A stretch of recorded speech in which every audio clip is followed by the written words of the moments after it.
ඔන්න ඉතින් යාළුවනේ අද මම කන්න යන්නේ ගොම.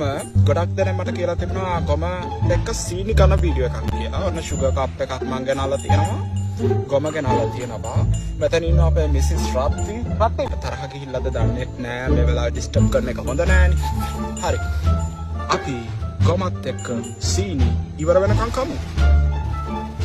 මේ විදිහට උඩින් සීනි ටික ගානිෂ් කරගන්නපා. ගානිෂ් කළා මේ විදිහට අනාගෙන ෆීඩ් වෙමු. මාරම ටේස්ට් එකක් තියෙනවා. බලමු.